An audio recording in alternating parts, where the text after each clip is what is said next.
Hey guys, tonight we begin with something painful, poetic, and incredibly strange: the justice system of the Aztec Empire. A civilization known for its pyramids, precision calendars, and yes, blood-soaked rituals, the Aztecs didn't just sacrifice people for religion. They also had a legal system, one filled with punishments that were as creative as they were terrifying. So before you get comfortable, take a moment to like the video and subscribe, but only if you genuinely enjoy what I do here. And let me know in the comments where you're tuning in from and what time it is for you. It's always fascinating to see who's joining us from around the world. Now, dim the lights. Maybe turn on a fan for that soft background hum, and let's ease into tonight's journey together. Imagine stealing food and being dragged naked through the city while chili powder is rubbed into your wounds. Or being forced to inhale smoke until you passed out. All because you cut down the wrong tree. These weren't the acts of a madman. This was Aztec law. And in their world, punishment was both performance and policy. So what were some of the strangest, most brutal, and occasionally hilarious ways the Aztecs kept order? Let's begin. When people think of the Aztec Empire, they often picture heart sacrifices, blood-soaked pyramids, and priests with obsidian knives. Not exactly a civilization known for its warm approach to human resources. But here's the thing. The Aztecs didn't just swing blades at anyone who annoyed them. They had a legal system, and it was surprisingly organized. Sophisticated even. Brutal? Absolutely. But not chaotic. Aztec justice had rules, codes, and a structure that would make your HOA jealous. Laws were written into a code known as the Huehuetlatolli, a set of wise sayings and instructions that covered everything from marriage and market conduct to how not to die painfully in public. These laws were passed down through generations, and while there weren't any leather-bound law books, there were judges, actual, specialized officials who took their jobs very seriously. No powdered wigs, just stern faces and an excellent memory for punishment options. And yes, they had appeals courts. You could argue your case to higher judges, though your chances were slim if the community already saw you as that guy who stole the corn twice. Judges were often priests or elder nobles, people considered wise, experienced, and highly trained in the legal traditions. They weren't above taking bribes, sure, but if you were caught bribing them, you could be executed. So really everyone played the game carefully. What made Aztec justice truly unique was its mix of morality and pageantry. Justice wasn't just served, it was performed. Punishments were designed to teach lessons, not quietly behind closed doors, but loudly, publicly, and often with props. You didn't just pay a fine for a crime, you were shaved, painted, dragged, or symbolically transformed into a warning poster with legs. And here's the most Aztec part. Some punishments changed, depending on your social class. Nobles were held to higher standards, and harsher punishments. A commoner might be fined or flogged. A noble who did the same thing could lose land, titles, or his head. So no, Aztec justice wasn't random. It was sharp, stylish, public, and a little theatrical. And if you broke the law, the empire made sure you never forgot it, and neither did your neighbours. So you've broken a law in the Aztec Empire. Maybe you drank pulque underage. Maybe you stole a basket of maize. Or maybe, and let's hope not, you cut down a sacred tree. Whatever your crime, you're about to meet the Aztec court system. Don't bother calling your lawyer. There aren't any. The Aztec courts were highly structured, but not exactly what you'd call cozy. Think more stone platform surrounded by stern men in feathered cloaks than cozy courtroom drama. The trial would take place publicly, often in a plaza or temple court, and it wasn't designed for theatrics, unless you count the part where someone might be shaved, painted, or whipped in front of a crowd. Cases were typically heard by judges known as tlaxitlan, wise elders or noblemen trained in the laws and customs of the empire. They weren't just randomly assigned. They had to study for years, memorize large sections of law code, and learn how to spot a liar from 10 paces away. You didn't argue with them. unless you really like the sound of public flogging. The accused could defend themselves, and sometimes a family member or elder might speak on their behalf. But let's be honest, unless you were incredibly persuasive or very, very lucky, things probably weren't leaning in your favour. There were witnesses, evidence, and even multiple courts, including a high court and an emperor-level appeal. Yes, you could take your case all the way to the top. But the journey there was rough, and if the emperor decided you were guilty, well, let's just say there wouldn't be much paperwork afterward. One thing you'll notice quickly: the Aztecs didn't believe in dragging things out. No long trials, no years of debate.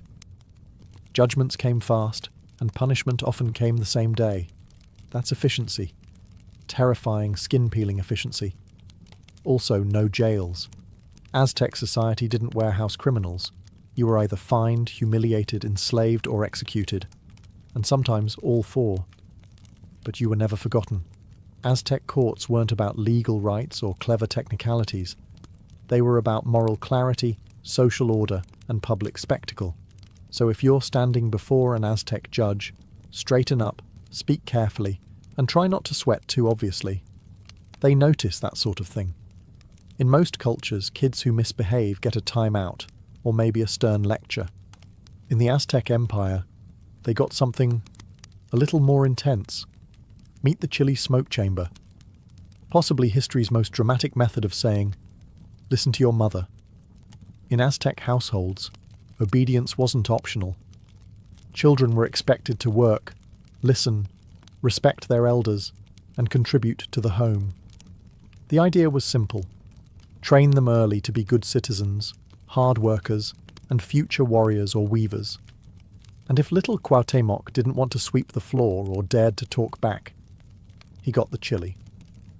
The punishment was called tranquil, and it involved placing the disobedient child in a small enclosed space, such as a hut or storage room, where chilies had been thrown onto a fire. As they burned, the room filled with a smoke so intense it made your eyes burn, your throat close up, and your sinuses scream. Think pepper spray, but with spiritual intent. The child wasn't harmed physically, at least not permanently, but the experience was unforgettable. They weren't beaten, bruised, or bloodied. Instead, they were overwhelmed. The sensory overload of chili vapor did the job of several hours of parental yelling in just a few minutes, and the goal wasn't cruelty, it was shame-based conditioning. Once you've coughed up your will to misbehave, you're unlikely to sass your parents again, at least until your voice comes back. Other punishments for children included being pricked with cactus spines, forced to sweep temples in public, or made to carry bundles of firewood beyond their strength.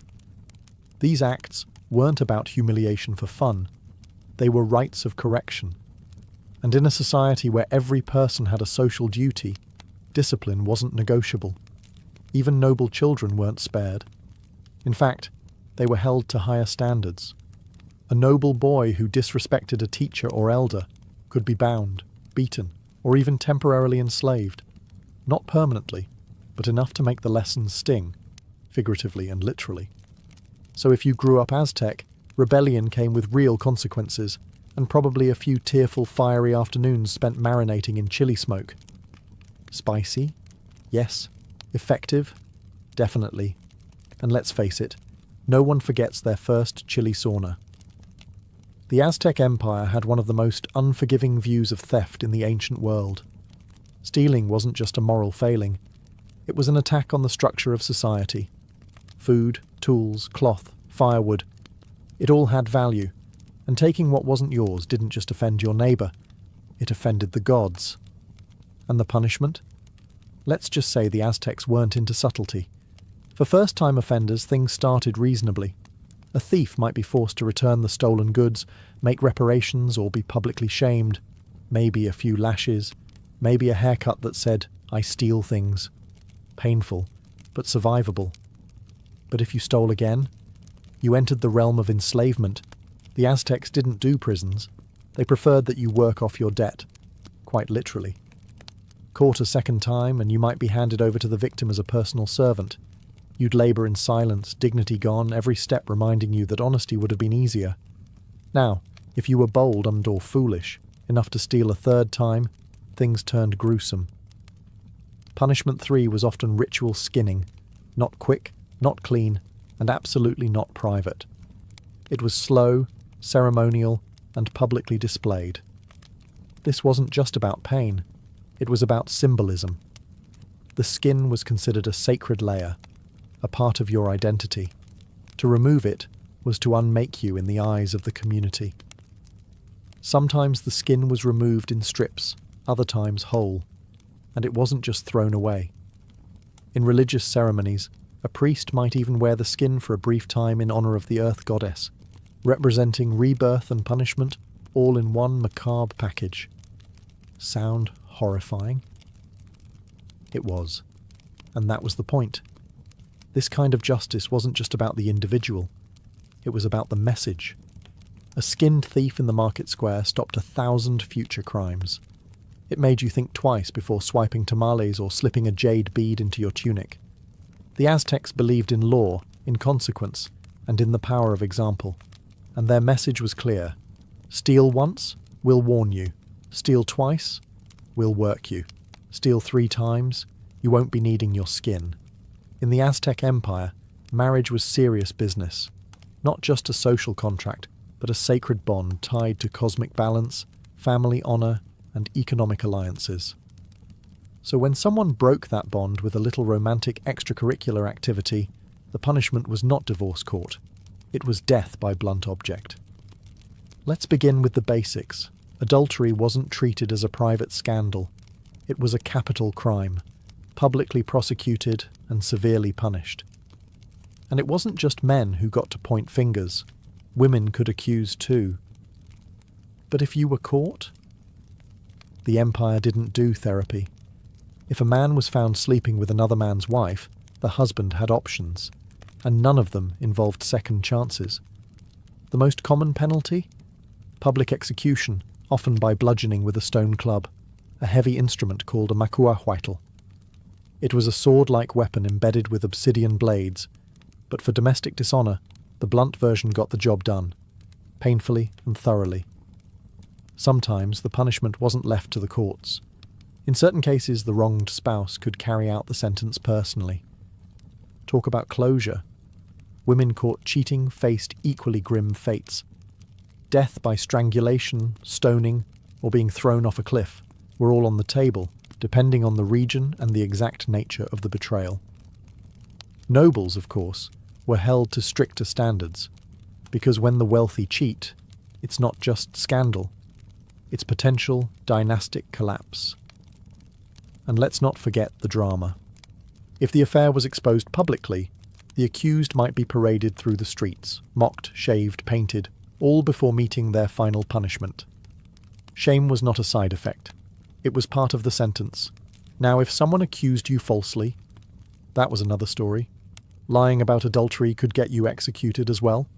The Aztecs didn't tolerate character assassination unless it came with evidence, and they took witness testimony seriously. So no rumour-mongering for revenge, unless you liked playing with obsidian. At the heart of it all, Aztec marriage was a sacred institution, and violating it wasn't just a moral slip. It was an insult to society, gods, and law. So if you ever wondered whether ancient civilizations cared about monogamy, in the Aztec Empire, the answer was yes, to death. You've heard of being punished for theft, murder, even adultery. But what about cutting down the wrong tree? In the Aztec Empire, some trees weren't just wood with leaves, they were sacred. They represented the gods, the ancestors, or the very balance of nature. And if you, in your infinite wisdom, decided to chop one down for firewood, well, say goodbye to your house, possibly your dignity too. Certain trees, especially those planted near temples, marketplaces, or shrines, were considered protected by divine right. Damaging one was seen as a spiritual offense, not just an act of vandalism. You weren't just hurting nature, you were insulting the cosmic order. The punishment? For a first offense, you might be publicly beaten, often with cactus spines or thorny branches. Yes, They made nature punish you with itself. Poetic justice with a prickly edge. But that wasn't the worst of it. In many cases, you'd also be forced to pay restitution, in the form of goods, labour, or even losing your home. Your property could be confiscated or burned, and in some regions the offending tree cutter was paraded through the town, while villagers hurled insults and occasionally pebbles. The idea wasn't just to hurt you physically, it was to let everyone know.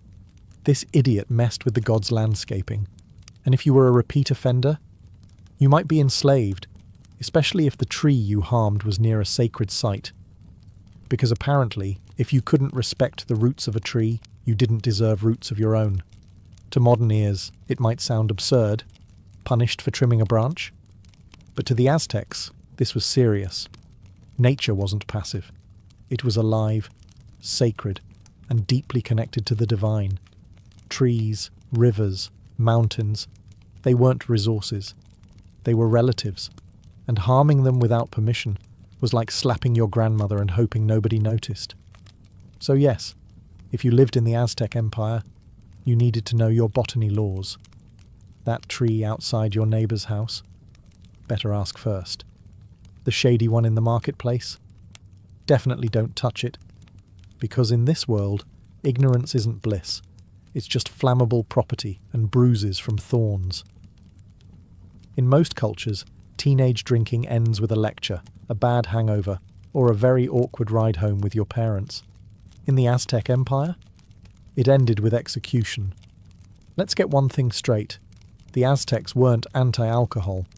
They had a beloved sacred drink called pulque, made from the fermented sap of the maguey plant. It was frothy, slightly sour, and loaded with ritual significance. Pulque was used in religious ceremonies, festivals, and even funeral rites. For adults, especially elders and priests, it was considered medicinal and divine. But if you were a teenager, one sip was a death sentence.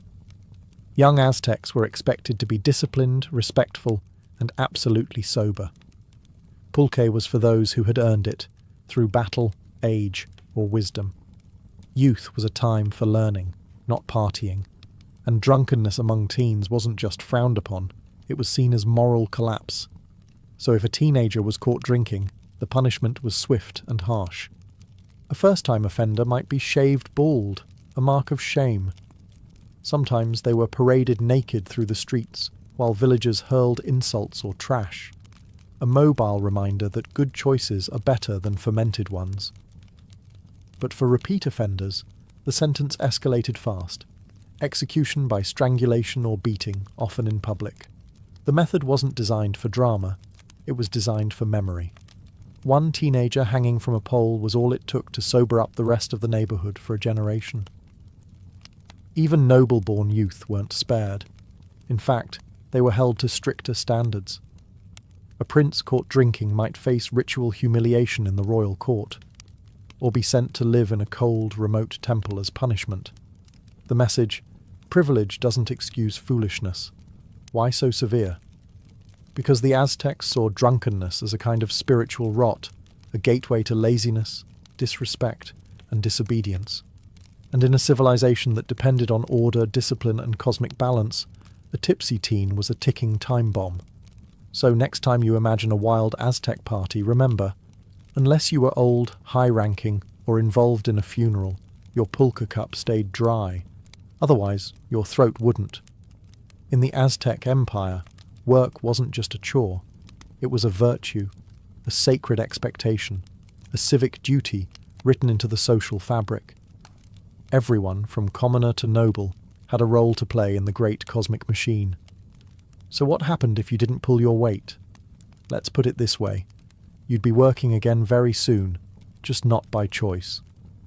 Laziness, idleness, slacking off, these weren't treated as personality quirks. They were considered offences against the gods, particularly Tlaloc, god of rain and agriculture, and Tezcatlipoca, who kept a sharp eye on moral behaviour. The gods didn't give you good harvests, so you could nap in the shade. If you disrespected the order of labour, the Aztecs made sure you'd feel the consequences.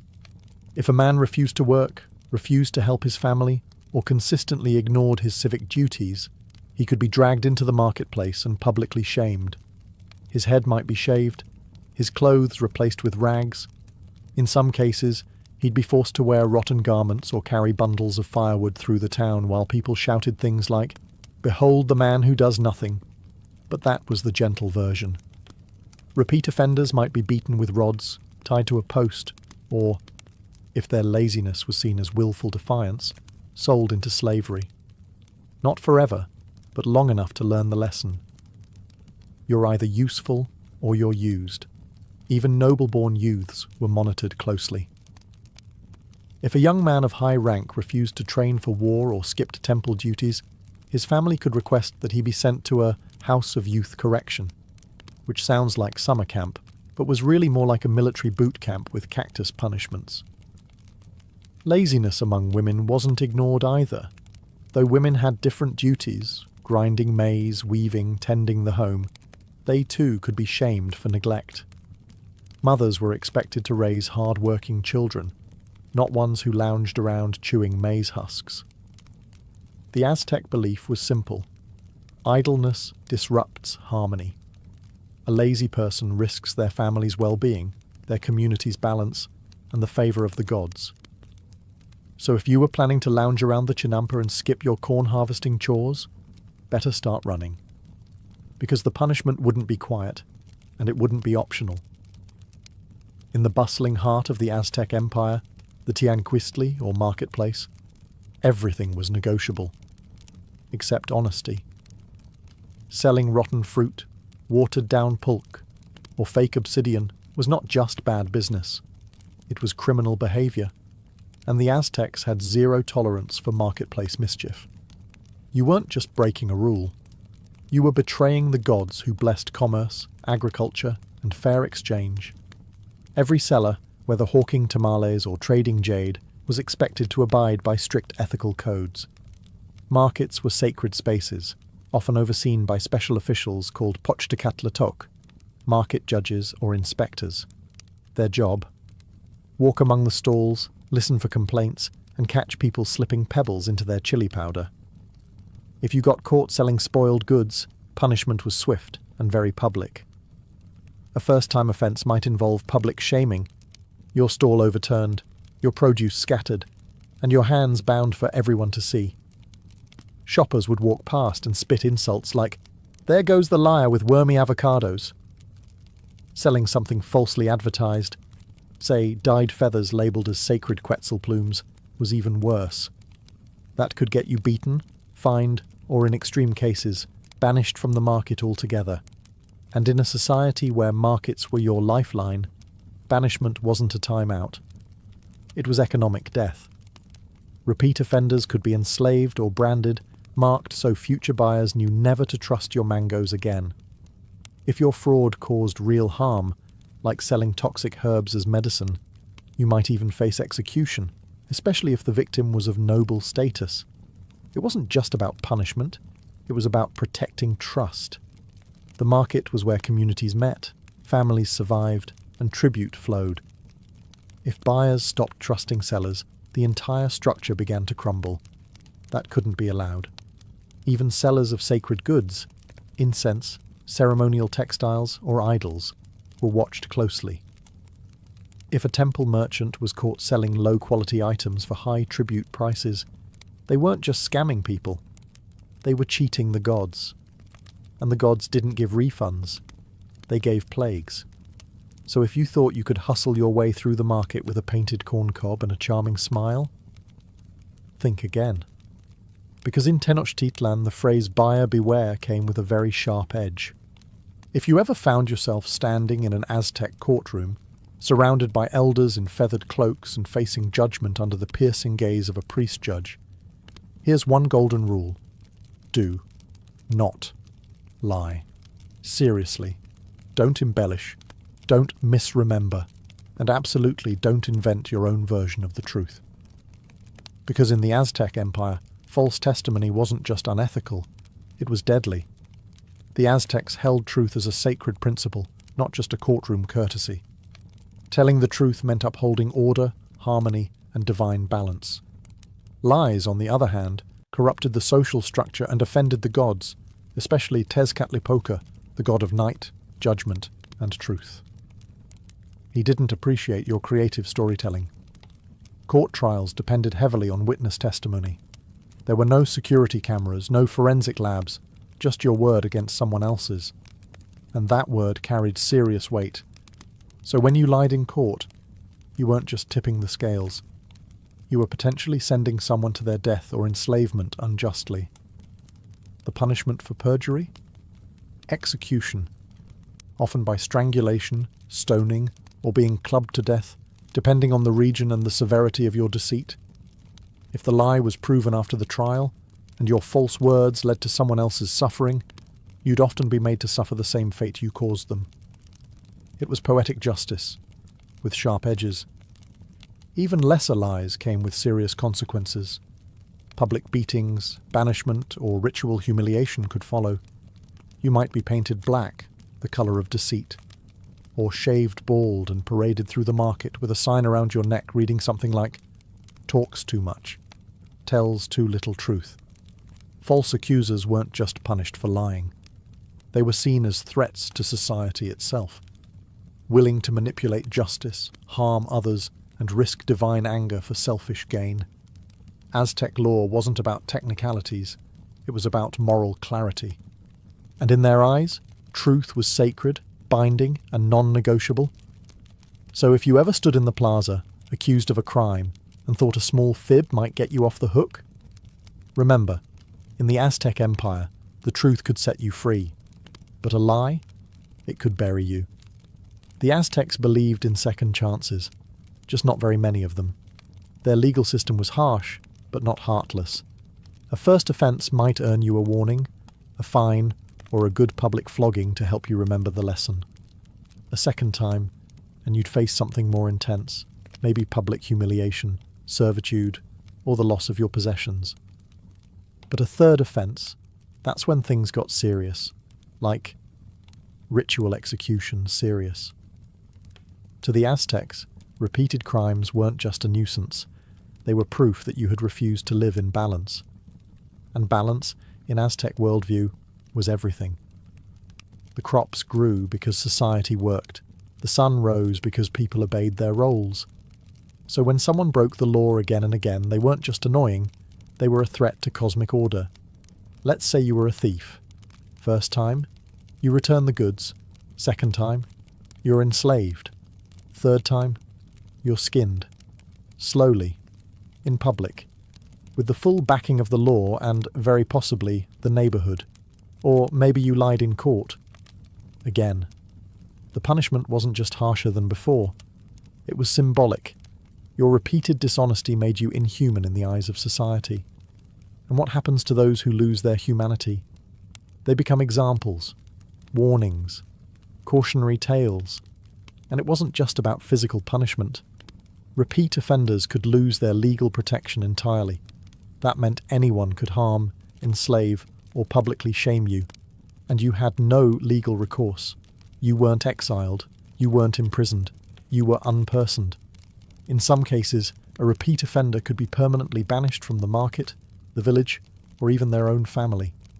Imagine being spiritually erased, not because the gods abandoned you, but because you abandoned the social contract one too many times. To the Aztecs, lawbreakers weren't inherently evil. They were correctable. But repeat offenders were something worse, unwilling to learn. And in a society where justice was public, swift and divine, the state didn't waste time on those who refused to be rehabilitated. So if you got caught once, you were lucky. Twice, you were warned. But if you stood in that courtroom a third time, you were already gone. In modern justice systems, punishment often happens behind closed doors, courtrooms, jail cells, private hearings. But in the Aztec Empire, justice was street theatre. Punishment wasn't just meant for the person who broke the law. It was designed to educate everyone else. The Aztecs believed that fear and shame were tools just as important as clubs and cactus whips. If someone saw your humiliation, they'd remember it long after the pain faded. And they'd think twice before stealing that tamale.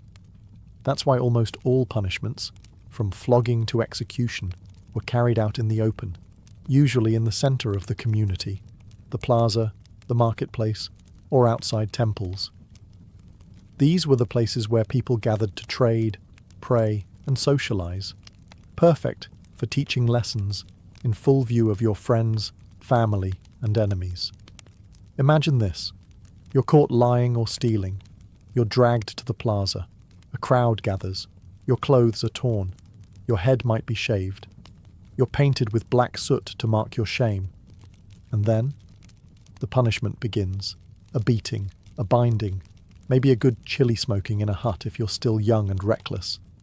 Children who disrespected elders might be made to carry heavy bundles of wood, barefoot, across town. Lazy workers could be paraded with signs around their necks. Adulterers could be stoned or strangled before a sea of silent, or not so silent, onlookers. Public punishment wasn't random cruelty. It was a ritual of memory. The Aztecs understood human psychology. Pain fades, embarrassment echoes, and that echo kept society in line. There were no prison systems, no lifelong incarcerations. The point wasn't to disappear wrongdoers, it was to transform them, or destroy them, in full view. Even executions were spectacles. A thief might be flayed, not in some dark back room, but in the square where he once sold stolen goods. His punishment became a living parable for every passerby. In Aztec law, privacy was for the innocent. The guilty were meant to be seen, heard, and remembered, not just for what they did, but for what happened next. Because in this world, your real sentence wasn't just death or pain, it was becoming the lesson. In the Aztec Empire, punishment wasn't just about what you felt, it was about what you represented. It wasn't enough for you to hurt. You had to be seen, interpreted, and above all, understood. Because justice in Tenochtitlan wasn't just a legal process, it was a performance. And you?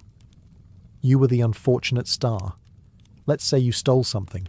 Food, tools, clothing. If it was your first offense, maybe you weren't beaten. Instead, your head was shaved, your body painted with black soot, and you were paraded around in humiliating clothes. Torn, oversized tunics or rags tied in knots that made you look ridiculous. Not physically painful, but symbolically devastating. Or say you lied in court. You might have your lips stained with charcoal to mark your deceit. Everyone would see it. Everyone would know. It didn't matter if you told the truth later. The stain told its own story. Even colours had meaning. Black was associated with deceit and shame. Red might mark a serious offence. Striped or dyed clothing could be reserved for public punishments. The Aztecs understood that the human eye doesn't forget what it's been trained to fear. Noble offenders were treated no differently. In fact, worse. A noble child caught drunk might be dressed as a commoner and forced to sweep temple floors, a clear inversion of his status. To an Aztec audience, that image was powerful. This is what happens when the privileged dishonor their role. Even punishment tools were symbolic. Being beaten with cactus spines was not just about the pain, it reflected the natural world's judgment. Carrying heavy bundles of firewood symbolized the burden of guilt. A shaved head didn't just look odd, it meant you'd been stripped of social dignity. The message: crime wasn't a private mistake. It was a public rupture, a disruption in the sacred flow of order. And to heal it, society needed not just consequences, but images that endured, living reminders that law and morality were deeply intertwined. In short, Aztec punishment was a play, a visual story designed to be retold through gossip, song, and frightened memory. You weren't just a criminal, you were now a symbol. In most societies, punishment often ends behind bars, time served, walls built, a sentence measured in months or years. But in the Aztec Empire, there were no prisons. Why? Because the Aztecs didn't believe in storing problems. They solved them. Quickly, publicly, and very often, permanently.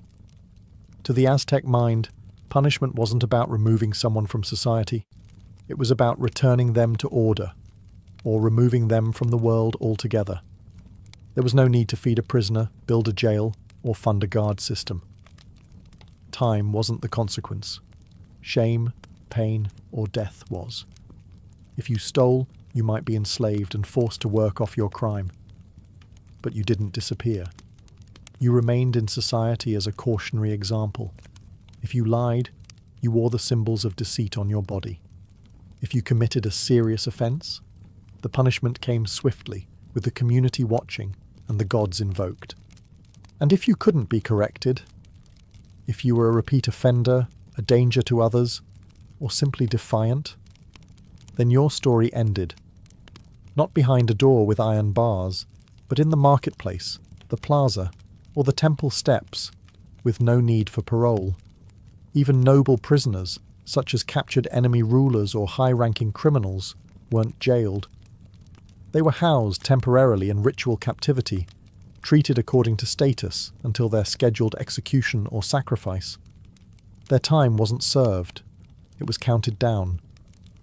There were, however, small holding rooms, not prisons, but places to detain someone briefly before their punishment. These were sparse, guarded by warriors, and not used for rehabilitation. You weren't sent there to change. You were sent there to wait. This system worked because Aztec law relied on immediacy and visibility. Delayed punishment weakened its impact. Invisible punishment, like imprisonment, robbed society of the lesson. And in Aztec eyes, the lesson was the most important part. So while other civilizations built towers to hide their criminals, the Aztecs built rituals to remind you. Break the order, and the consequences will be swift, public, and unforgettable. Because in this empire, they didn't need bars. They had balance. By now, you've probably noticed, the Aztec Empire didn't believe in second chances for long. Their punishments were swift, symbolic, and often painful, and that was exactly the point. Because to the Aztecs, the purpose of justice wasn't rehabilitation. It was remembrance. Every punishment, whether it was a chili smoke sauna, a cactus whipping, or being flayed in the plaza, was designed to etch the crime into collective memory. For the offender, for the bystanders, for the entire community. A culture without prisons relied on something much stronger: fear, shame, and the kind of storytelling that starts with, "You'll never believe what I saw in the marketplace today." And that's what made the Aztec legal system so effective and so terrifying. It forced people to remember, because if you didn't, you might not live long enough to forget. The entire society was wired for moral clarity. Children were taught early that wrongdoing brought not only pain, but spectacle. Adults knew that crime wasn't just a personal failure. It was a cosmic imbalance. The gods didn't want lengthy court cases. They wanted action, and the Empire delivered. But here's the twist. For all its brutality, the system worked, at least for them. Social order was maintained. Markets ran smoothly. Children were respectful. Priests weren't pickpocketed during ceremonies. And if you ever thought about breaking a rule, all it took was one glance at the guy with the shaved head and soot-smeared face limping past you, and suddenly you remembered the rules quite clearly. The Aztecs didn't just punish, they performed morality. Every crime was an opportunity for education. Every consequence was theatre. You learned not by reading a scroll, but by witnessing a punishment you never wanted to experience yourself. And if you couldn't learn, well, the system had room for that too. In a society without long-term prisons, non-learners were recycled into warnings. You either remembered the rules, or you didn't survive long enough to break them again. That was Aztec justice, swift, symbolic, and unforgettable in all the ways that mattered. Before she was the scourge of Roman merchants and the symbol of seaborne defiance, Chota was a woman navigating the brutal politics of a rising Illyrian kingdom. She didn't inherit her throne in peace. She married it. As the wife of King Agron of the RDA tribe, one of the most powerful Illyrian coalitions on the eastern Adriatic coast, Tuta entered a world dominated by warlords, smugglers, and maritime raiders. Agron was a formidable king, known for his military ambition and expansionist campaigns. Under his leadership, Illyria became a naval force to be feared. But in 231 BCE, his sudden death from illness or perhaps a drinking binge, depending on which ancient gossip you believe, left the throne in a precarious position. And Tutor stepped in, not as a grieving widow, but as the regent commander for her underage stepson, Pinnes. This was not a ceremonial position. Tutor didn't sit behind silk curtains waiting for advisors.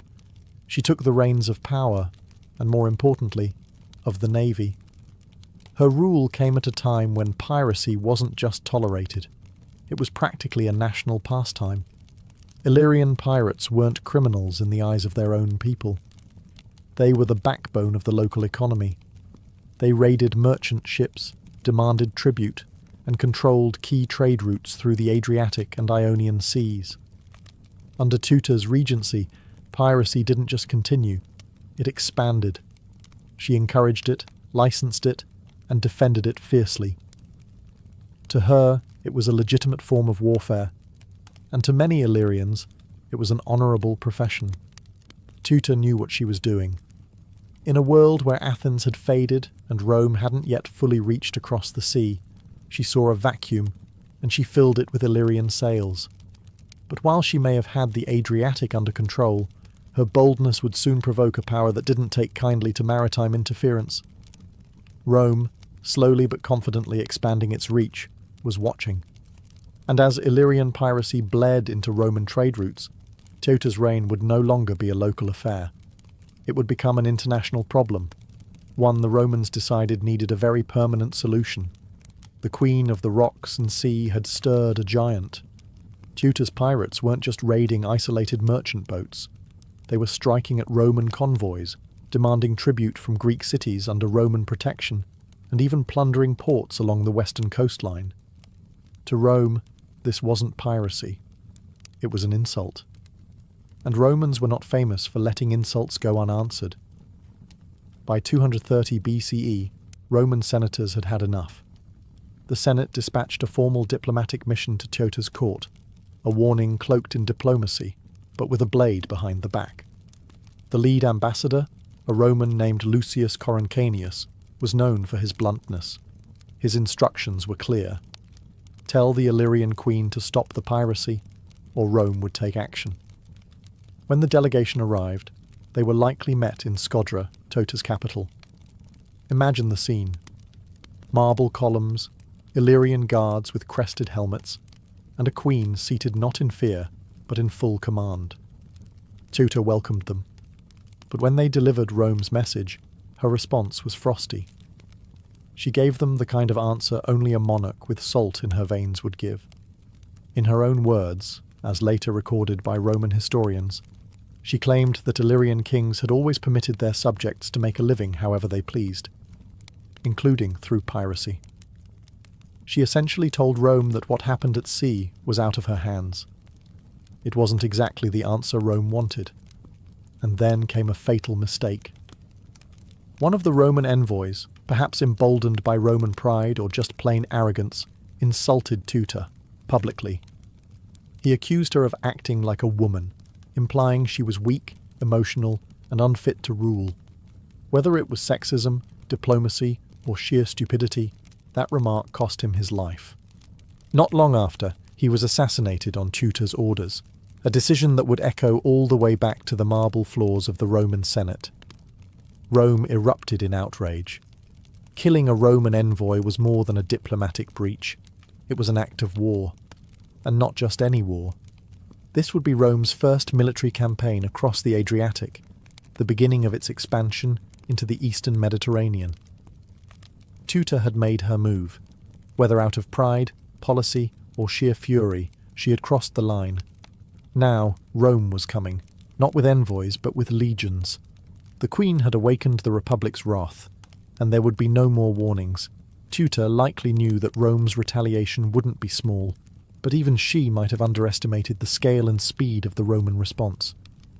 In 229 BCE, barely a year after the assassination of their envoy, Rome launched its first ever military campaign across the Adriatic Sea.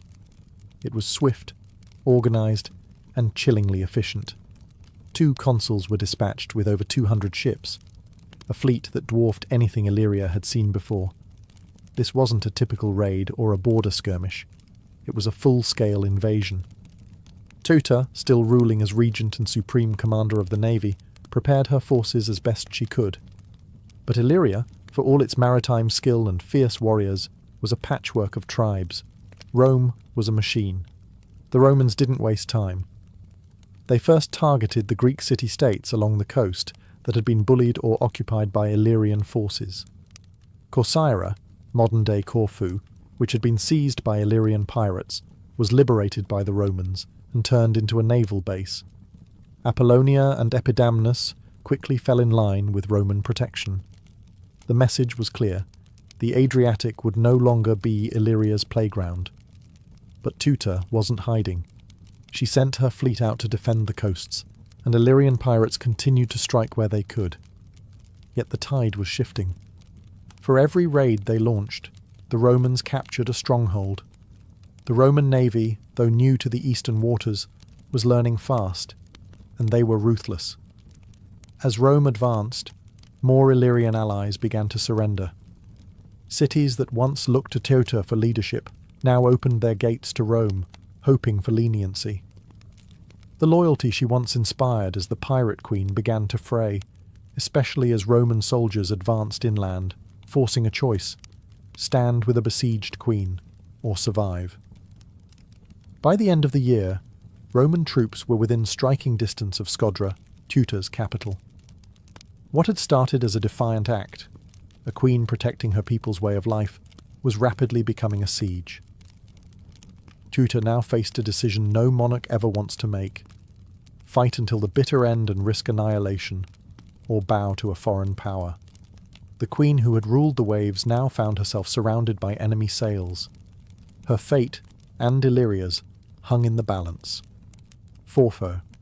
With Roman forces closing in on Scodra and her allies collapsing one by one, Tuta's once mighty influence began to shrink like a receding tide.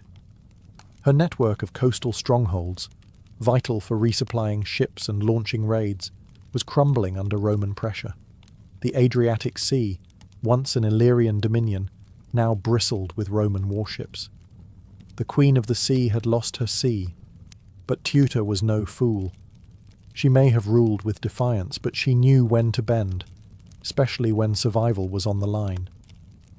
In 228 BCE, facing overwhelming odds, she did what no one expected the proud pirate queen to do. She sued for peace.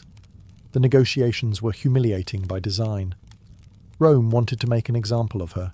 They demanded she give up most of the Illyrian coastline, surrender key forts, and, most painfully, abandon her beloved navy. Tuta was allowed to rule only a small inland portion of her former kingdom. And even there, she had to promise never to sail beyond a narrow stretch of coastline with more than 2 unarmed ships. 2 unarmed ships. For a woman who once commanded fleets, it was a symbolic castration. The sea was no longer hers. The title of Pirate Queen had been forcibly retired, and the Adriatic now answered to Rome. But even in surrender, Tuta wasn't completely broken. Though her political power was gutted and her military reach clipped, she retained her title and remained regent for a short time.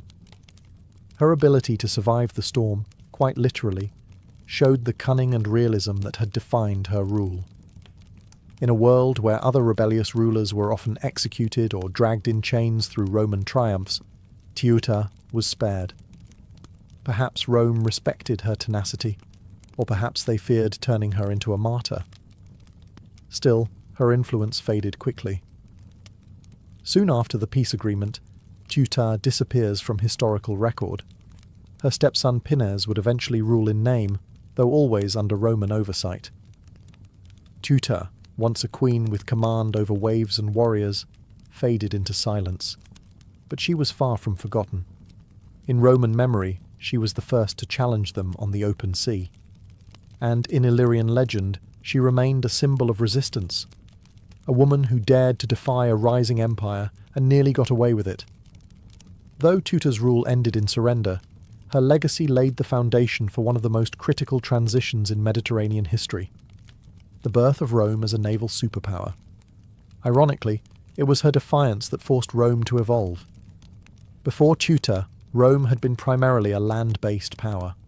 Its military strength came from its legions, its politics from the landowning elite, and its focus was always centered on the Italian peninsula. The sea? That was for traders and Greeks, or for pirates like the Illyrians. But Tuta changed that.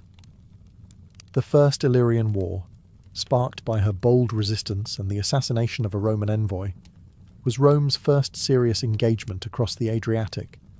It required building fleets, mastering sea routes, and learning how to occupy and administer coastal cities. This wasn't just a temporary expedition. It was an initiation. Tuta didn't just anger Rome, she forced them to expand. And Rome took notes. They didn't dismantle the pirate system and leave. They replaced it. After their victory, Rome established protectorates along the Illyrian and Greek coastlines, securing trade routes that had previously been at the mercy of Tuta's raiders. They installed friendly rulers, collected tribute, and built a lasting presence. The Adriatic, once Illyrian blue, now shimmered with Roman sails. It's easy to overlook the significance of this. But without Tuta, without the crisis she caused, Rome might never have become a naval empire so early. She was, unintentionally, a catalyst. Her resistance prompted innovation, her aggression triggered a transformation, and her fall marked a strategic shift in Roman foreign policy, from guarding borders to crossing them. Of course, she didn't do this willingly. Tuta's goals were never to teach Rome how to build an empire. She was fighting to protect her people's independence, to legitimize Illyrian seafaring, and to hold on to her authority in a man's world. But like so many historical figures caught in the gears of empire, her legacy would be written by her enemies. Still, one can't help but wonder, had Tuta not challenged Rome? Would the Republic have crossed the Adriatic so soon? Or would it have remained a landlocked empire for another generation? Either way, Tuta's actions had changed the map, and history, ever the trickster, remembers even reluctant revolutionaries. Tuta's story isn't just about pirates and power struggles, it's also about gender. She wasn't simply a ruler. She was a woman ruling in a brutal, male-dominated world, where command was usually earned on horseback or through bloodline, preferably both. And yet, here was Tuta, commanding fleets, making diplomatic decisions, executing envoys, and triggering international wars. The ancient world wasn't kind to female leaders. When women ruled, chroniclers, especially Roman and Greek, often resorted to caricature. Cleopatra was seductive, Boudica was wild, and Tuta, she was dangerous and irrational, at least according to Roman historians. Take Polybius, for example. He describes Tuta as a woman with a natural weakness of the sex. That line alone tells you what she was up against. Roman writers simply couldn't accept that a woman had provoked their republic into war and then held her ground for more than a year, so they chalked it up to female emotion, not political savvy. But let's cut through the ancient propaganda. Tuta didn't rise to power by seduction or scandal. She did it through strategy and survival. She inherited a fragile throne after her husband's death and managed to maintain it in the middle of political chaos. She didn't inherit peace. She inherited piracy, tribal rivalries, and hostile neighbours. And she wielded those elements like weapons. Was she ruthless? Probably. But so were most rulers of the time. Her execution of the Roman envoy wasn't an act of hysteria. It was a calculated, if risky, political message. She was defending Illyrian sovereignty the only way she knew how, by force. And consider this, Tuta wasn't overthrown by her people. She wasn't betrayed in a coup or murdered in palace intrigue. She lost because Rome had overwhelming force. That's it. Her people didn't rise against her. In fact, some of her followers resisted Rome long after she surrendered. Tuta's reign, short as it was, carved her name into a world that rarely made room for women in power. She stood toe-to-toe with the mightiest republic of the time and forced them to take her seriously, even if their historians tried to write her off. She was a queen in war, a ruler in crisis, and a woman who made the ancient world nervous. Though her reign ended in a humbled peace, Tuta's story refused to vanish beneath the waves.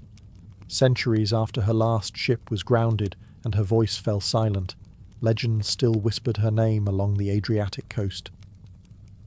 In Illyria, her image transformed from that of a defeated regent into something far more enduring, a symbol of national pride, resistance, and feminine authority. In Albanian folklore especially, Tuta became more than a queen.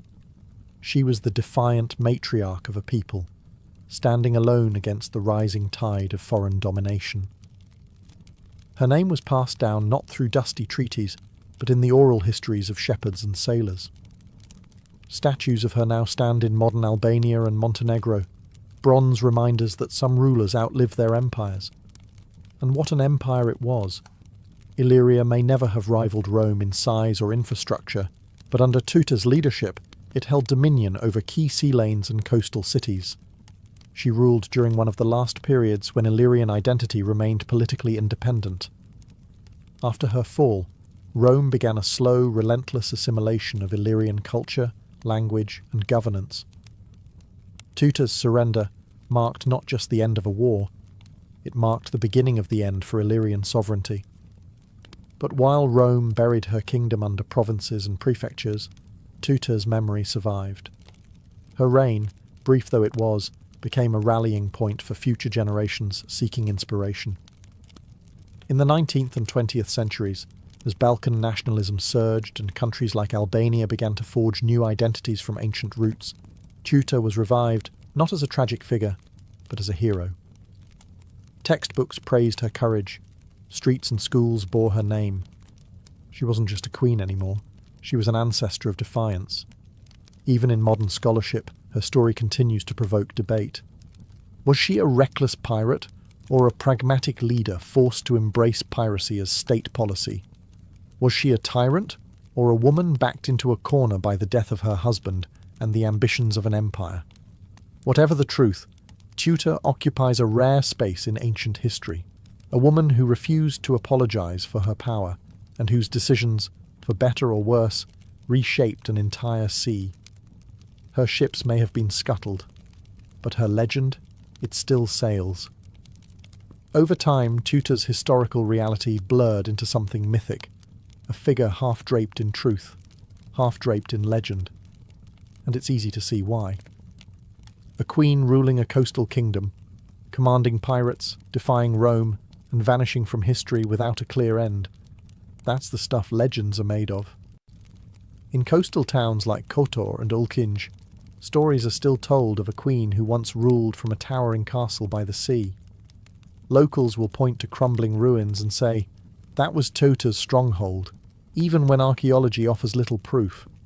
She is said to have thrown herself from cliffs to avoid Roman capture, to have hidden treasure in secret island caves, and to have cursed the waters that betrayed her. None of it can be confirmed, but none of it has ever really needed to be. Because Tuta wasn't just a person anymore. She became a symbol, and symbols are immune to conquest. Even the sea seems to echo with her presence. The name Queen Tuta is engraved on modern cruise ships, hotels, and cultural festivals. Writers in the Romantic era painted her as a tragic heroine, while modern feminists in the Balkans praise her as an early icon of female leadership. Albania in particular has embraced her fully.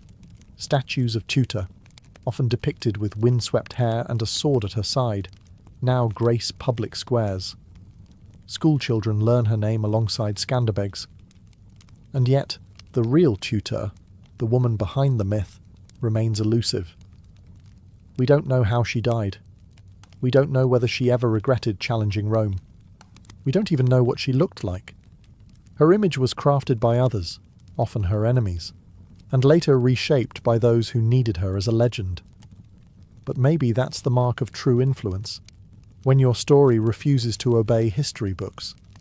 Tuta may have ruled for just a handful of years, but her shadow stretches centuries.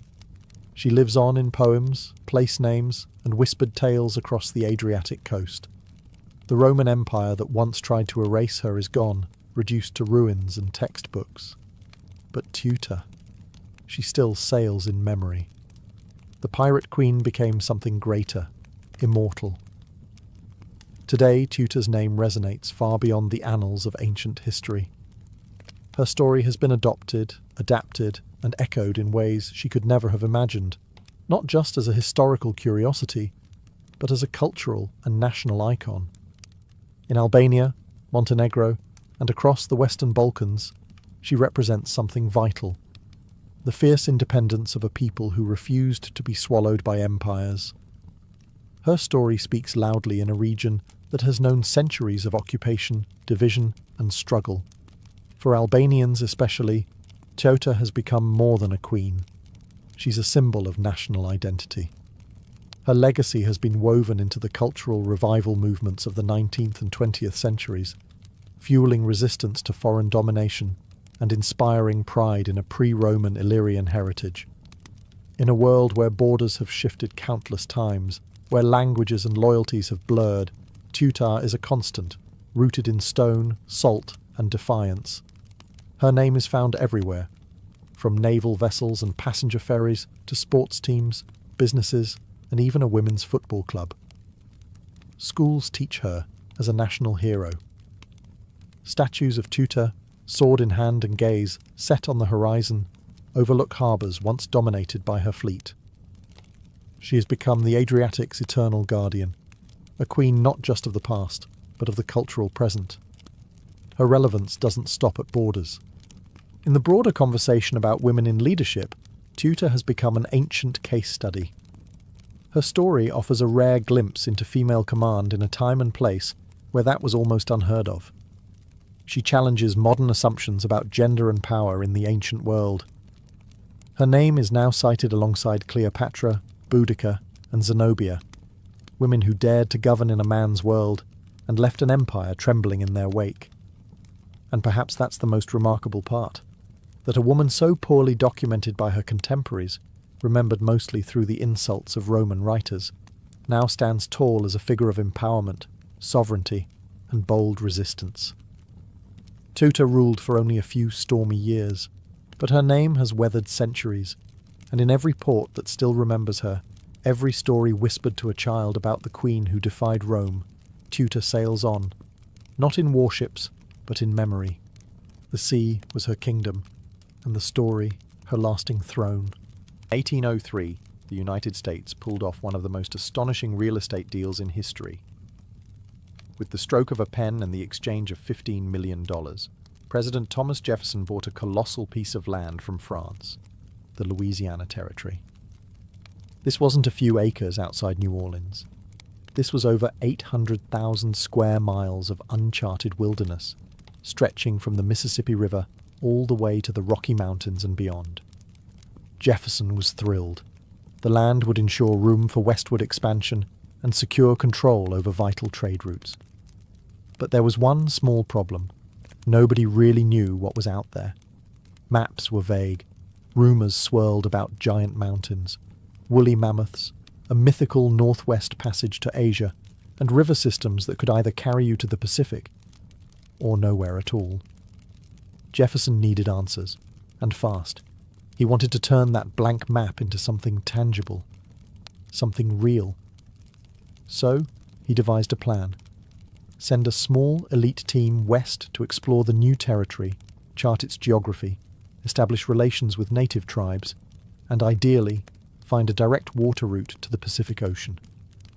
For this unprecedented task, Jefferson turned to Meriwether Lewis, his personal secretary, a former army captain, and someone with an insatiable curiosity for science and nature.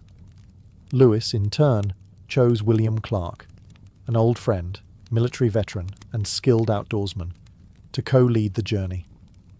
The pair had different personalities. Lewis was introspective and intense, while Clark was steady, practical, and social. But together, they balanced each other perfectly.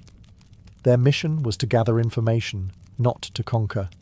They were to take notes on everything, animals, plants, rivers, rocks, and languages. They were diplomats, naturalists, and explorers rolled into one. But let's be clear, this was not a stroll through the woods.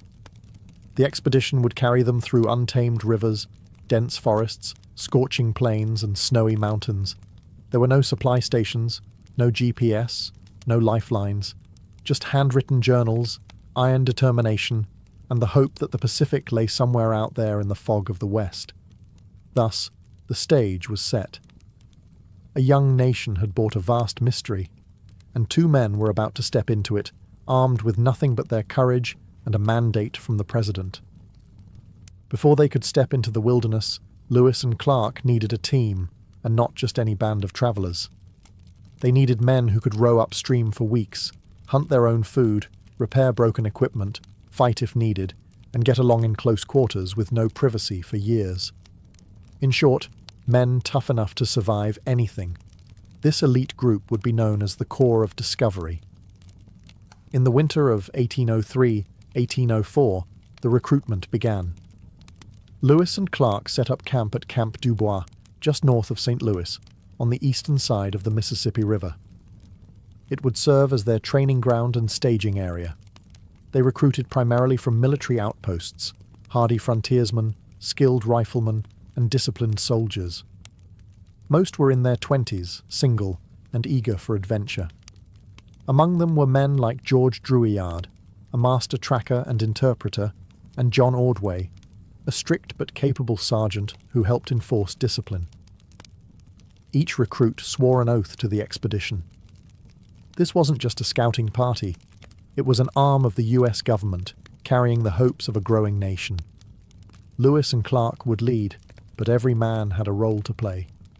Blacksmiths, carpenters, hunters, cooks, even musicians were included to help boost morale. Supplies were no less essential. The crew loaded up a custom-built keelboat, complete with a sail, oars, and a cabin. They packed trade goods to offer native tribes, beads, knives, mirrors, peace medals with Jefferson's image, as well as medical kits, scientific instruments, muskets, gunpowder, and over 200 pounds of ink and paper for journals. The men drilled every day through the winter. They practiced rowing, sailing, portaging, and marksmanship. They learned how to survive together, how to follow orders, and how to trust their captains. Discipline was strict. Desertion could mean flogging, but the unity they forged would become their greatest weapon on the journey ahead. By May of 1804, the Corps was ready. Over 40 men strong, they set off up the Missouri River, rowing against the current into a land few Americans had ever seen. It was the beginning of a journey that would take them over mountains, through tribal nations, and all the way to the Pacific, or so they hoped. On May 14, 1804, the Corps of Discovery officially departed from Camp Dubois and began rowing up the Missouri River, the longest river in North America. For the men on board, it was the start of something legendary, though they had no idea how long it would last or what they would face. The terrain ahead was uncharted. The maps were blank. Everything was guesswork. The first stretch of the expedition was grueling. The Missouri's strong current worked against them. Each day meant hours of back-breaking effort, pulling ropes from the riverbanks, pushing poles into the riverbed, or hoisting sails when the wind cooperated. There were sandbars, submerged logs, swarms of mosquitoes, and sweltering summer heat. But even in those early days, Lewis and Clark made it clear that this was not just a voyage. It was a scientific expedition. Every evening, they meticulously recorded observations, plant species, animal behaviors, weather patterns, and river conditions. They sketched maps and measured distances with chains and sextants. They weren't just exploring, they were documenting the new American frontier. The Corps passed through lands occupied by numerous Native American tribes, people who had lived there for generations and knew the rivers and plains intimately. The expedition's first major interaction came with the Otto and Missouri tribes near present-day Nebraska. The meeting was formal, diplomatic, and crucial. Clark presented gifts and medals, while Lewis explained the United States' new claims over the territory, a concept that many native leaders viewed with skepticism. Still, diplomacy prevailed for now. The Corps pressed on. Wildlife became both a marvel and a threat. Grizzly bears, previously unknown to the Americans, proved far more aggressive than anticipated. Swarms of gnats and mosquitoes tormented the men relentlessly. Bison herds thundered across the plains. Prairie dogs, never before seen by Easterners, amazed Lewis so much he tried to ship one back to Jefferson alive. By October 1804, after 5 grueling months on the river, they reached the Mandan and Hidatsa villages in present-day North Dakota. There, as snow began to fall and the Missouri iced over, the Corps built Fort Mandan and prepared to spend the winter among the tribes. They had come hundreds of miles, but the hardest part of their journey still lay ahead. The Rocky Mountains were waiting, and so was the vast unknown beyond. As the Missouri River froze and the snow deepened, the Corps of Discovery settled into winter at Fort Mandan, a crude but sturdy log structure built near the villages of the Mandan and Hidatsa tribes. It was now late 1804, and temperatures plunged well below zero. The men spent the season repairing gear, restocking provisions, and interacting with the local tribes, whose hospitality and knowledge would prove invaluable. The Mandan and Hidatsa were experienced traders and farmers. Their villages bustled with activity even in the heart of winter, and their generosity helped the Corps survive. The two tribes also had something even more valuable than food: intelligence. They spoke of mountains ahead, of distant rivers, and of a mysterious tribe called the Shoshone, who lived near the western edge of the known world. A tribe Lewis and Clark desperately needed to find, because if there was any hope of crossing the Rockies and reaching the Pacific, they would need horses, and the Shoshone were known to have them. And this is where Sacagawea enters the story. During their stay, Lewis and Clark hired a French-Canadian fur trapper named Toussaint Charbonneau as an interpreter. He came with his young wife, a Shoshone woman named Sacagawea, who had been kidnapped as a child and sold to Charbonneau. Though still a teenager and pregnant at the time, Sacagawea quickly proved far more than just the trapper's wife. In February 1805, she gave birth to a son, Jean-Baptiste, nicknamed Pomp by Clark. And just 2 months later, with her infant slung on her back, Sacagawea set off with the Corps as they resumed their westward journey. Her presence transformed the expedition. First, she was an interpreter, able to communicate with Shoshone bands they would later encounter. Second, she knew some of the terrain ahead. And third, perhaps most importantly, she was a symbol. A woman carrying a baby signalled peace to the tribes they met along the way. War parties didn't bring families. The Corps of Discovery left Fort Mandan in April 1805 with stronger supplies, better maps, and a new hope. Ahead lay roaring rivers, towering mountains, and challenges none of them had faced before. But now they had Sacagawea, a quiet force who would shape the fate of their mission. As the Corps of Discovery pushed deeper into the continent in spring 1805, the Missouri River began to change. The once wide and muddy current narrowed, twisted through rocky valleys, and grew more turbulent. The land around them was no longer gentle prairie. It was rising, rugged, and wild. The expedition was entering the upper Missouri Basin, and the terrain was turning against them.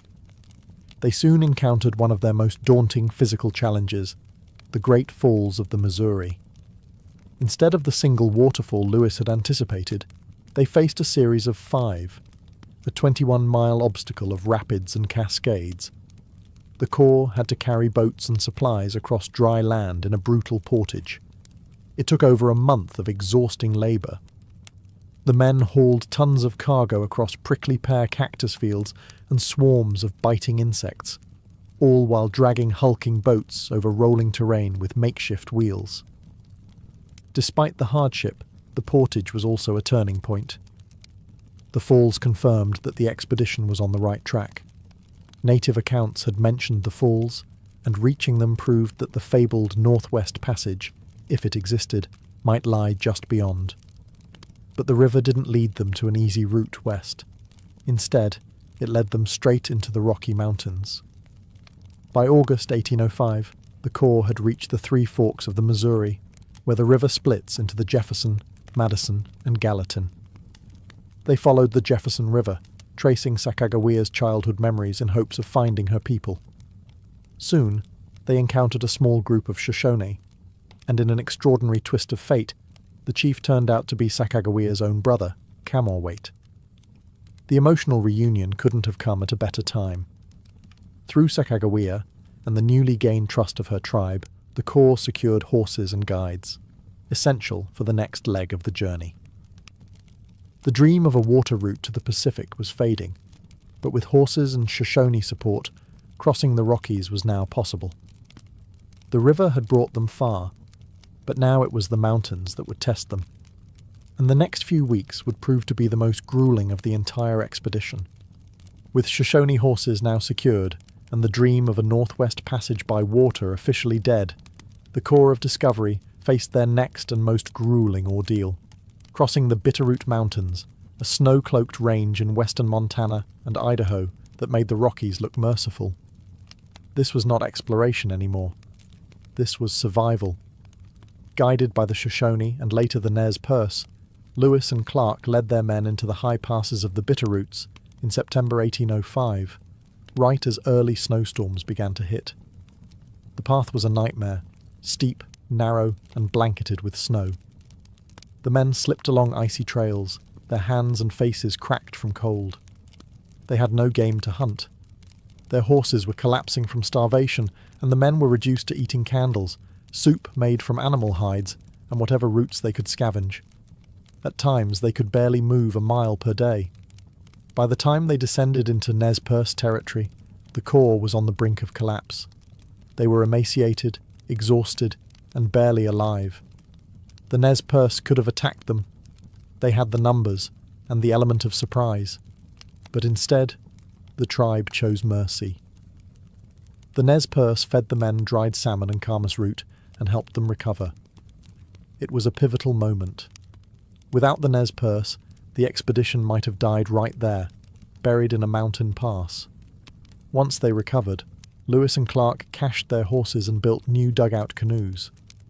The rivers, now the Clearwater, the Snake, and eventually the mighty Columbia, would carry them the rest of the way to the Pacific. But they knew something now that they hadn't known at the start. There was no direct water route across the continent. The Northwest Passage that generations of explorers had hoped for simply didn't exist. The mountains cut the continent in half. Still, they had made it across. The Corps pressed on, racing against the coming winter, braving new rivers and new dangers. But spirits were rising again. They had endured the worst nature could throw at them, and the smell of the ocean was no longer a fantasy. It was real. And just ahead. Chapter 7. Reaching the Pacific. In October 1805, after months of hardship, the Corps of Discovery emerged from the wild interior and began their descent down the Columbia River, a waterway that would lead them, finally, to the Pacific Ocean. For the first time in over a year, they were travelling downstream. The land was changing. The air was wetter, the forests denser, and the rivers teemed with salmon. But it wasn't smooth sailing. The Columbia, though majestic, was treacherous. Rapids, whirlpools, and jagged rocks made navigation dangerous. One wrong move could smash a canoe and send supplies, or men, to the bottom. Several boats capsized, equipment was lost, yet the Corps pressed on, driven by something stronger than fear, the nearness of their goal. Along the way, they passed through lands inhabited by powerful and populous tribes, the Walla Walla, the Yakima, the Chinook, and others. Trade and diplomacy continued. In some cases, tensions rose, especially when tribal customs clashed with the Corps' military discipline. But no battles broke out, and many tribes offered fish, roots, and information in exchange for trinkets, knives, or Jefferson's silver peace medals. Then, in mid-November 1805, they saw it. The Pacific Ocean. Or more precisely, they saw the Columbia River's estuary, churning with tidal waves and storm winds. Clark wrote in his journal, "Ocean in view. Oh, the joy." They had made it. After more than 4,000 miles, across rivers, plains and mountains, the cause of discovery had reached the far western edge of the continent. But the Pacific didn't exactly roll out a red carpet. The cause arrived just in time for a miserable coastal winter. Rain fell for weeks, winds howled, supplies were low. The men were cold and soaked. Food was harder to find than expected, and trading with local tribes proved complicated. The Corps voted, including Sacagawea and Clark's black slave York, on where to spend the winter, eventually selecting a sheltered spot south of the river. There they built Fort Clatsop, near modern-day Astoria, Oregon. They would remain there for the next 4 months, documenting coastal wildlife, crafting maps, and preparing for the long journey home. The mission was half over, but the most perilous part still lay ahead: getting back. Alive. In March 1806, after 4 soggy, bone-chilling months at Fort Clatsop, the Corps of Discovery packed their gear, burned what they couldn't carry, and turned eastward. They had made it to the Pacific, but getting home would be no victory lap. The return trip was every bit as challenging as the journey west. Their supplies were low, their clothes were worn to rags, and the spring rains turned trails to mud. Once again, they relied on the generosity of native tribes to survive, including the Clatsop, Nez Perce, and Walla Walla, trading what few items they had left for food, horses, and directions. Recrossing the Bitterroot Mountains was as miserable as the first time. Snow still covered the high passes, and game was scarce. The men were thinner, hungrier, and more weathered, but more experienced too. What had once been blind guesswork was now guided instinct. After crossing the divide, Lewis and Clark split the Corps into 2 groups to explore more territory on the return. Lewis went north toward the Marias River, hoping to better define the northern boundary of the Louisiana Purchase. His group encountered hostile Blackfeet warriors, leading to the only violent conflict of the entire expedition. 2 young Blackfeet were killed in a skirmish after attempting to steal guns and horses. Clark's group, meanwhile, followed the Yellowstone River, carving new routes and naming landmarks, including the famous Pompey's Pillar, which still bears Clark's name etched into the rock. By late summer 1806, the 2 groups reunited near the Missouri River. Spirits were high. The land now seemed smaller. Landmarks once unfamiliar were now old friends. When they reached the settled edge of Missouri, news spread quickly. They had made it back alive. The Corps returned to St. Louis on September 23, 1806, greeted like heroes. They had been gone over 2 years. Many had assumed they were dead. But they returned with maps, journals, 178 new plant and animal species, and detailed information about dozens of native tribes. They had crossed the continent, and more importantly, proved it could be done. For a young nation still finding its identity, the return of Lewis and Clark wasn't just the end of a journey, it was the beginning of a frontier. The return of the Corps of Discovery marked the end of an epic journey, but also the beginning of its legacy. Lewis and Clark were hailed as national heroes. Their journals were praised. Their maps became the foundation of American westward expansion. They had not found a continuous water route to the Pacific, but what they brought back was far more valuable: a clear picture of the vast, rich, and complex American West. President Jefferson was thrilled. The expedition had fulfilled its mission, and then some. The scientific specimens alone were astonishing. Plants, animals, fossils, even live animals like prairie dogs and magpies were sent to Washington. The detailed accounts of native nations, their customs, languages, and political structures became essential reading for future explorers and policymakers. But for Lewis and Clark, the story didn't end so cleanly. William Clark went on to a long public career. He became governor of the Missouri Territory and superintendent of Indian Affairs. He raised Sacagawea's son, Jean-Baptiste, nicknamed Pomp, and continued to engage with native tribes throughout his life, sometimes as a friend, other times as an enforcer of U.S. expansion. Meriwether Lewis, however, struggled. Appointed governor of the Louisiana Territory, he was plagued by political conflict, debt, and declining mental health. Just 3 years after the expedition, in 1809, Lewis died under mysterious circumstances, likely suicide, along the Natchez Trace in Tennessee. He was only 35. As for Sacagawea, her life after the expedition remains partly veiled in uncertainty. Records suggest she died young, in 1812, though some oral traditions claim she lived much longer. What's clear is that her presence was essential.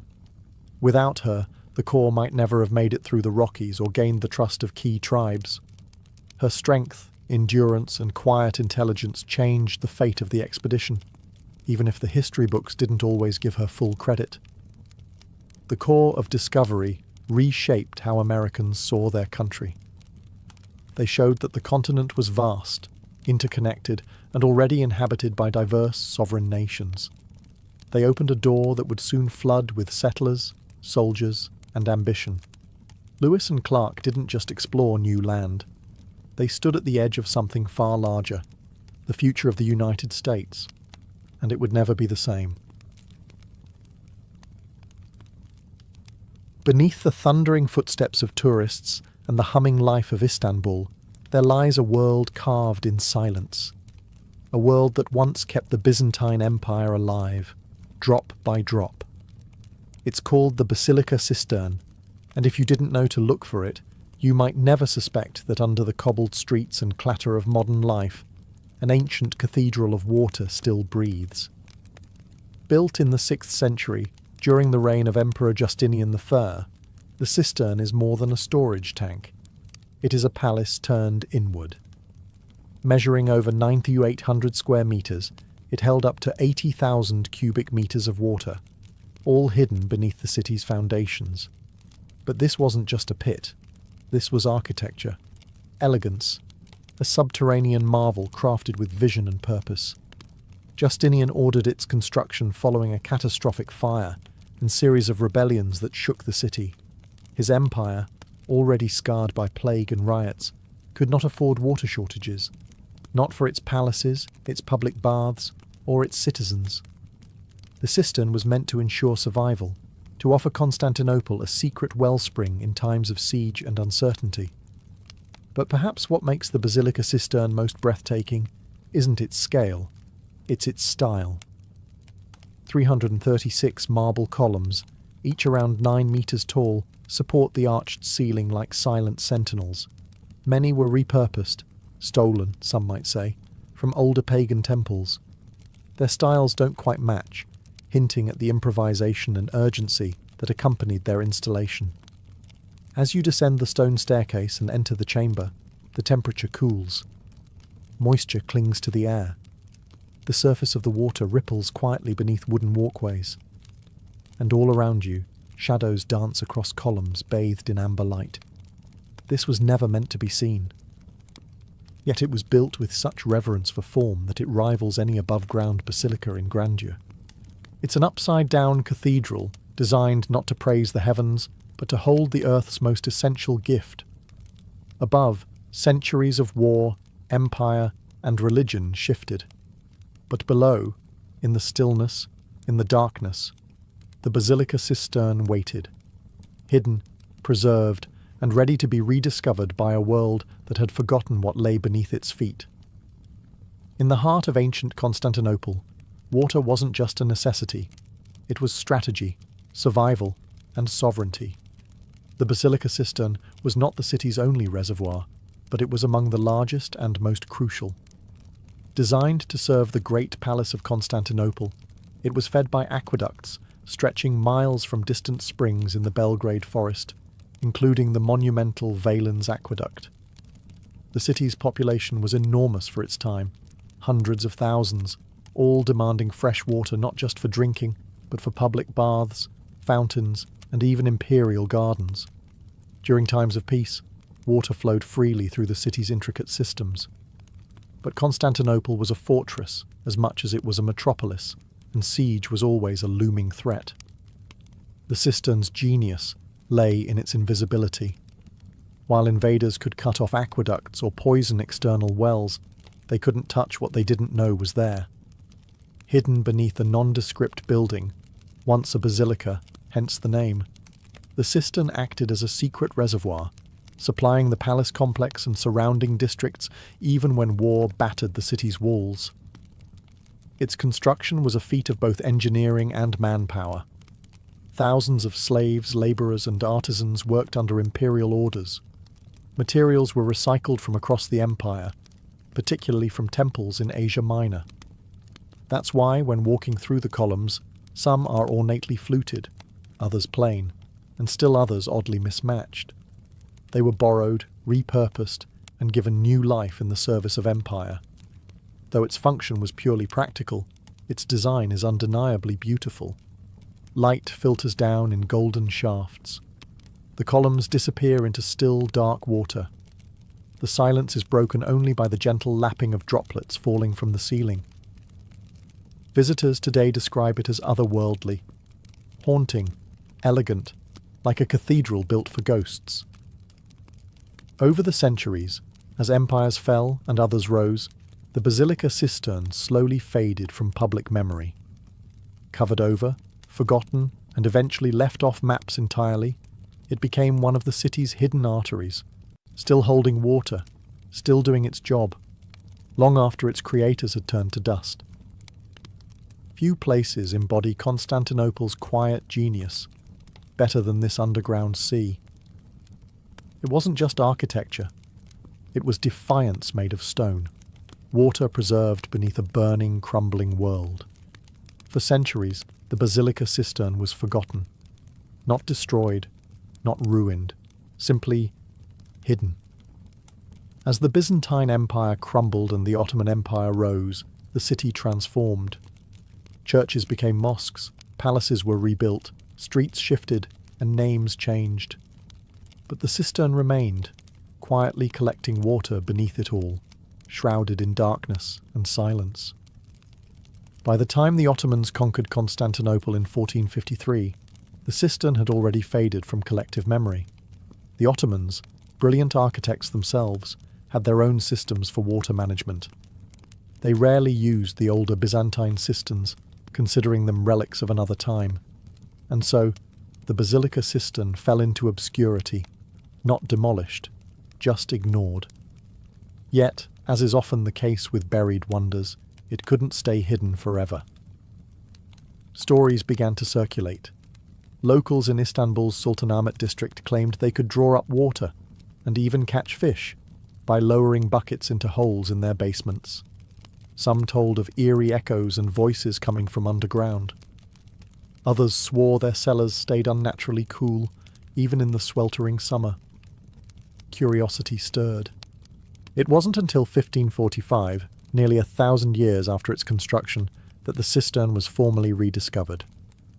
A scholar named Petrus Gillius, working on topographical studies of the ancient city, listened to local rumours and investigated.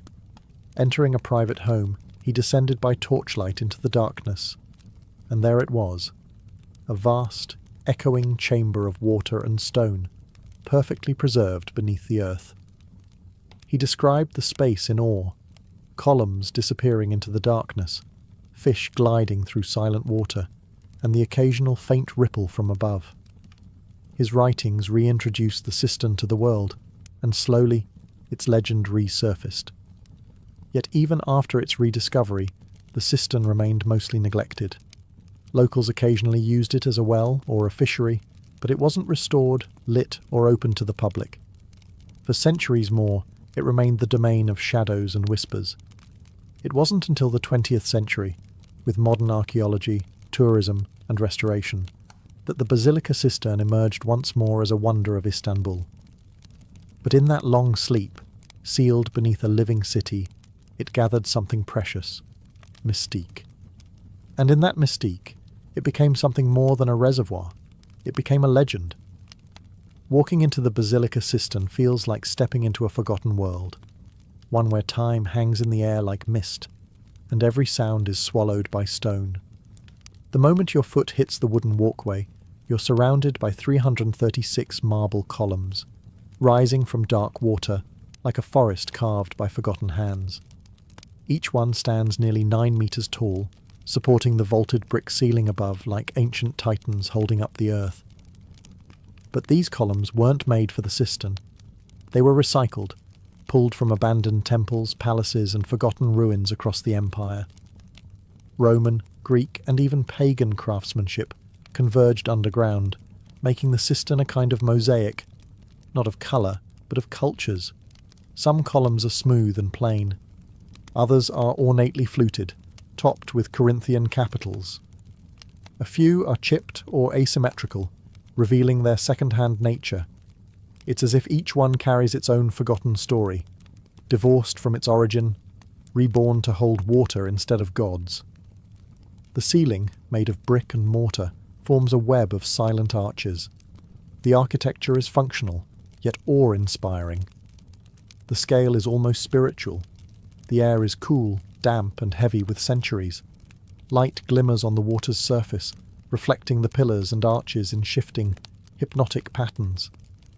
You can hear water drip from the ceiling, a gentle rhythm that echoes off stone and whispers into the cavern.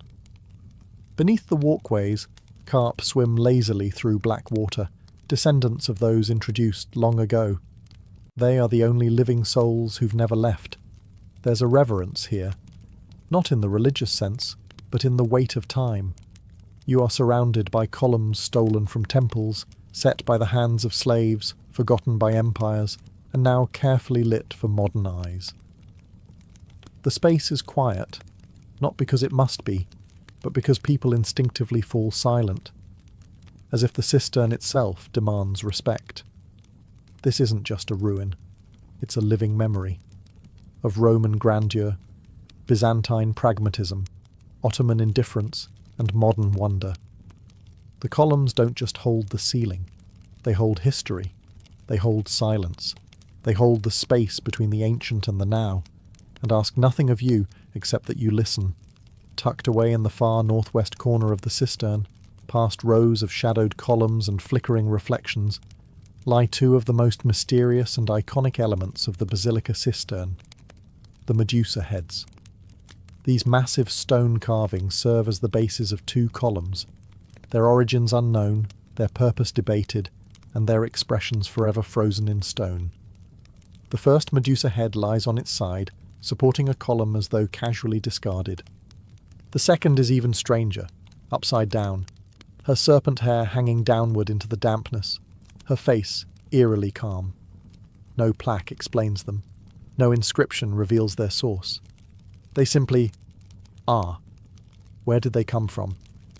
Most scholars believe they were brought from a late Roman temple, possibly dedicated to the goddess Athena, and reused as convenient building material.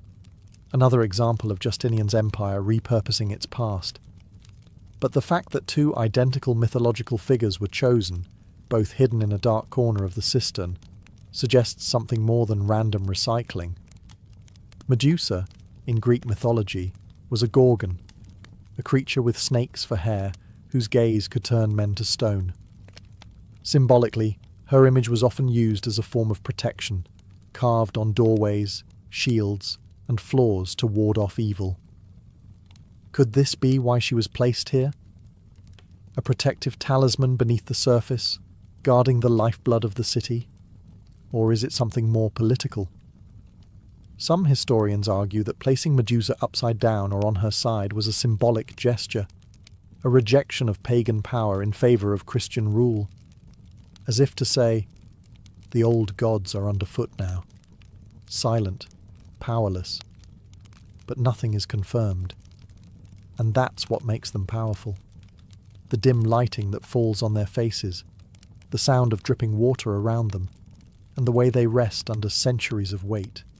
It all creates a feeling that they are watching, not malevolent, not angry, just present.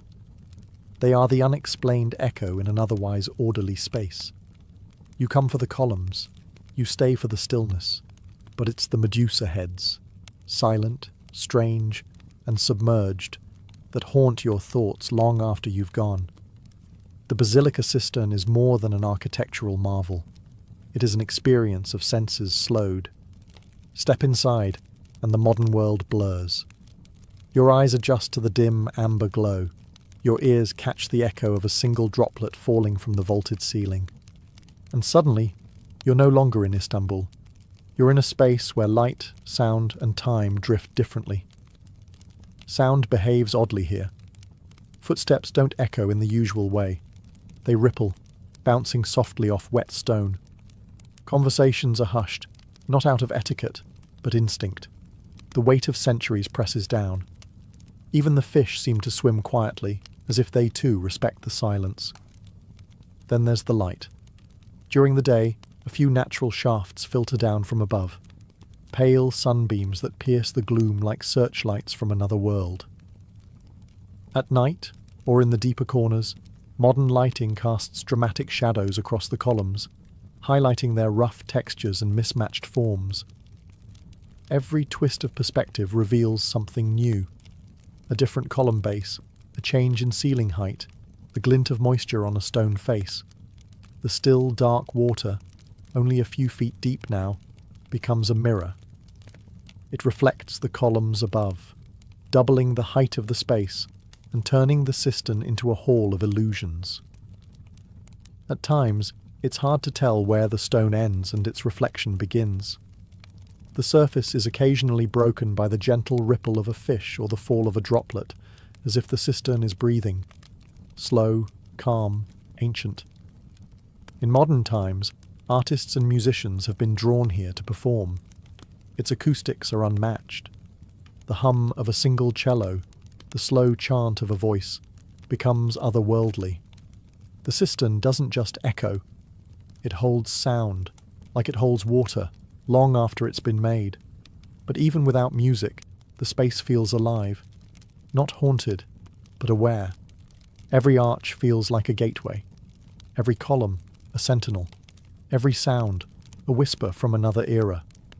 The basilica cistern isn't just something to see, it's something to feel. A sacred pause beneath the noise of a city. A place where shadow becomes story, and silence becomes a kind of song. For centuries, the basilica cistern existed in the margins, a practical space built for survival, later forgotten and then rediscovered.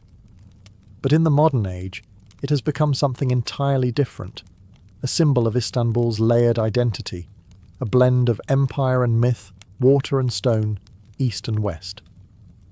Restoration efforts began seriously in the 1980s, as interest in preserving Istanbul's ancient wonders grew. The cistern had suffered neglect, flooding, and occasional misuse, even serving at times as a dumping ground or illegal fishery. But conservation teams drained the water, reinforced crumbling columns, and installed wooden walkways and subtle lighting. By 1987, it was officially reopened to the public. Tourists began to trickle in, then flood in. What had once been invisible beneath the surface of the city became one of Istanbul's most visited landmarks. Travel magazines marvelled at it. Photographers sought its shadows. Writers found metaphors in its stillness. Directors, of course, saw something else entirely. Atmosphere. The basilica cistern soon became a cinematic backdrop, lending its haunting ambience to everything from documentaries to blockbusters. Most famously, it appeared in the James Bond film From Russia with Love, 1963, where 007 rows a small boat between the columns beneath Istanbul. More recently, it was featured in Inferno, 2016, adapted from Dan Brown's thriller, turning the ancient reservoir into a stage for modern suspense. But the cistern is more than a film set. It is a mirror of Istanbul itself, a city constantly built atop its own past. Churches beneath mosques, palaces beside skyscrapers, history underfoot. The cistern reminds us that even beneath our everyday lives, the remnants of great civilizations remain, waiting patiently, hidden just beneath the surface. Its transformation from utility to icon is part of what gives it power.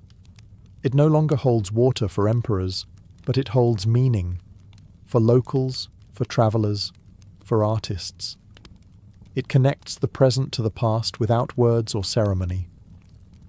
A place once built in secrecy now draws the world to whisper its name. It is no longer just a cistern. It is a threshold to mystery, memory, and the unseen heart of a city that refuses to forget.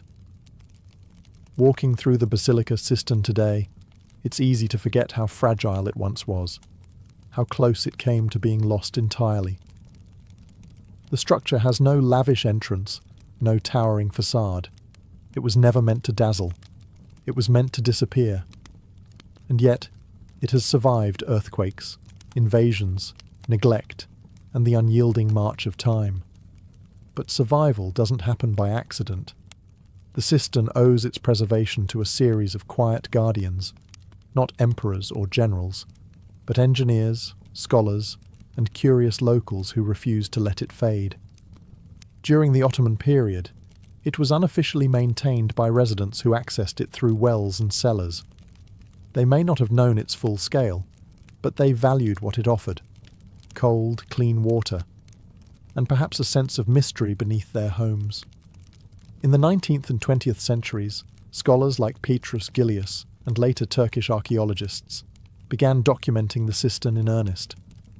They mapped its columns, traced the origin of its marble, and began asking the questions that turned it from a hidden space into a subject of fascination. Their quiet dedication became the first steps toward restoration. And in modern times, it's the caretakers, guides, and preservationists who guard it now, maintaining its structure, balancing humidity, controlling algae, and ensuring visitors walk safely on suspended walkways. The still water must be managed. The columns must be monitored. Even the light must be delicately balanced. Too much, and it shatters the mood. Too little, and the past slips back into shadow. It is also guarded by storytellers, those who share its history, who translate the silence into meaning. Every guide, every documentary, every quiet traveller who lingers a moment longer in front of the Medusa heads, they too become keepers of the cistern. And let's not forget the locals, Istanbulites who grew up hearing tales of fish in basement wells, of shadowy stone rooms beneath the city. For them, the cistern is not just a tourist site, it is a neighbour, a legend they've always known was just below the surface. So while the empires above have fallen and the palaces they served are now museums, the Basilica Cistern endures, not because it demanded attention, but because generations refused to let it be forgotten. Not all guardians carry swords. Some carry flashlights, notebooks, or simply respect. The Basilica Cistern is more than stone and water. It is memory suspended in silence. Beneath the pulse of modern Istanbul, it remains untouched by the rush of taxis, the clang of tram bells, or the call to prayer ringing out above. Here, everything slows. You do not visit the cistern so much as descend into it, as if entering a dream whispered by the earth itself. Its true power lies in its stillness. Nothing here is loud. Nothing insists. The columns don't shout. The arches don't boast. The Medusa heads don't explain themselves. And yet, everything speaks, softly, patiently, if you know how to listen. The water mirrors the ceiling. The ceiling mirrors time. You begin to wonder if the place is really underground, or just outside the edge of reality. This isn't the kind of monument that celebrates conquest or faith. It doesn't have golden domes or mosaic saints. It simply endures. Its beauty is in how it refuses to vanish, how it turns the practical into the poetic. Built to hold water, it now holds wonder. Each visitor leaves with something different. For some, it's awe, that a structure so ancient could still be so intact. For others, it's tranquility, a moment of escape from the chaos above. And for many, it's mystery. Why were the Medusa heads placed that way? Who shaped these columns? How many forgotten hands laboured in silence to build this place that still breathes today? As the tour ends and you climb the steps back toward daylight, the spell doesn't quite break. You emerge into the sound of cars and footsteps, into sunshine and the smell of roasted chestnuts. But part of you stays behind. Part of you still hears the dripping water, still sees the flicker of gold light on ancient stone. The Basilica Cistern is not just a relic, it is a reminder. that beneath every empire, every city, every story, there is something deeper, something older, something waiting in the dark. Still waters run deep, they say, and in the heart of Istanbul, they echo forever.